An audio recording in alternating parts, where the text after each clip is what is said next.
Let's be honest, some days gratitude feels impossible. Your kid melted down at school pickup, homework took 3 hours, dinner was a battle, and now it's 9 p.m. You're exhausted, and you're supposed to feel grateful. Here's what I've learned after 2+ decades as an educator and a mom to 4 kiddos. Gratitude isn't about pretending the hard stuff doesn't exist. It's about finding meaning in the mess. And for parents of neurodiverse kids, that shift from waiting for the good days to appreciate the growth happening right now can be life-changing. I'm Amanda Armstrong, and today we're talking about how to find gratitude in the messy middle of parenting.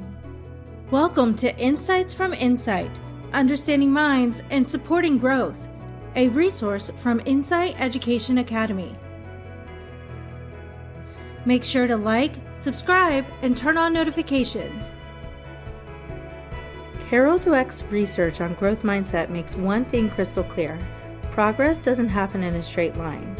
People with growth mindsets understand that setbacks, plateaus, and messy middle phases are part of learning, and they're not evidence of failure. But here's the problem. Our culture celebrates outcomes. We post the A+ paper on the fridge, not the 6 drafts it took to get there. We celebrate the winning goal, not the 100 missed shots in practice. For neurodiverse families, this is especially painful. Our kids' progress often looks like 2 steps forward and 1 step back. Breakthroughs followed by regression. Skills that show up at home but disappear at school. Effort that doesn't always match results.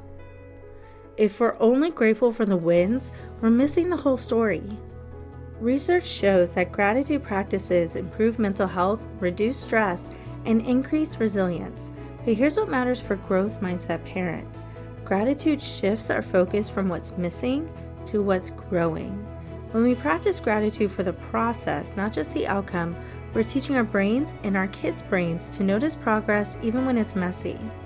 In her 2014 TED Talk, Dweck describes how students with growth mindsets engage more deeply with challenges and recover faster from setbacks. They don't need perfection to feel motivated. They find value in the learning itself. That's what gratitude in the messy middle looks like, finding value in the effort even when the outcome isn't there yet. Think about what happens when someone tries to rebuild a skill they once had. Maybe it's a parent returning to running after having kids, or picking up an instrument they haven't played in years, or maybe learning a new language.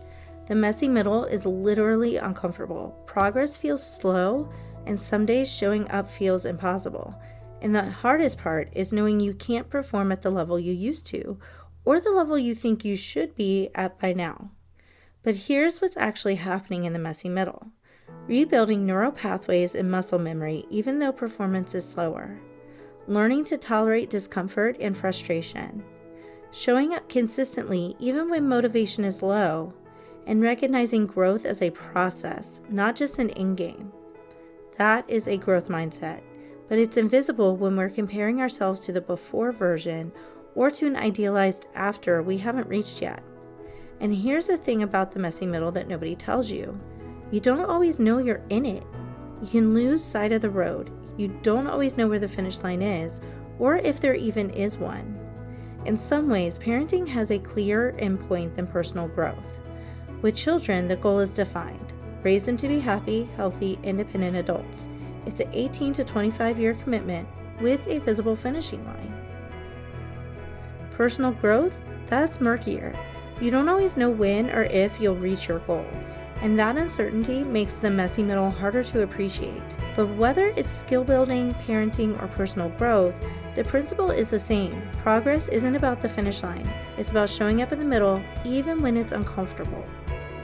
Gratitude in the messy middle is not about toxic positivity. It's not about pretending everything is fine when it's not. It's about noticing what's working, even when most things aren't. Here's 4 ways to practice it. 1. Gratitude for effort, not just results. Instead of "I wish he had finished his homework without a fight," try "he sat down and tried even though it was hard." 2. Gratitude for the hard days. Instead of "today was a total disaster, I can't wait for it to be over," think "today was hard, but we made it through. We're learning how to handle tough days together." 3rd, find gratitude for what your child can do. Instead of focusing on the gaps, things like they can't sit still, can't focus, can't finish tasks, try noticing their strengths. They're creative, curious, persistent, and kind. And fourth, have gratitude for your own growth. Instead of thinking, I'm a terrible parent, I yelled again, try thinking, I'm learning, I notice I yelled, and next time I'll try a different strategy.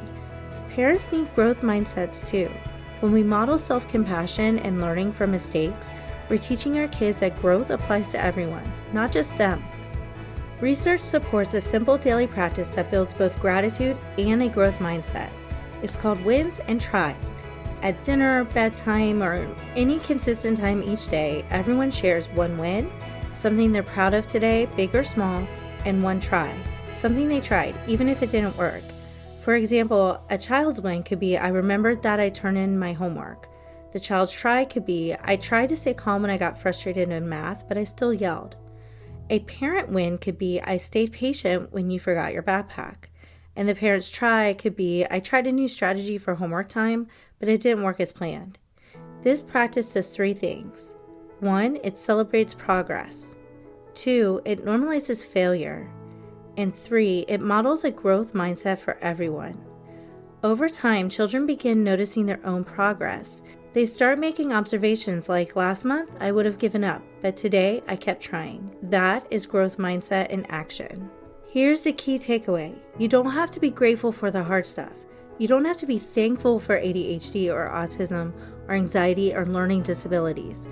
But you can be grateful for what the hard stuff teaches, both you and your child.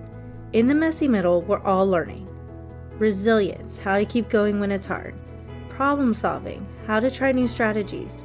Self-compassion, how to be kind to ourselves when we fail. And perseverance, how to show up even when progress is slow. When we practice gratitude for the messy middle, the effort, the tries, the tiny wins, we're teaching our kids that they don't have to be perfect to be enough. So here's your challenge. Start a wins and tries practice with your family.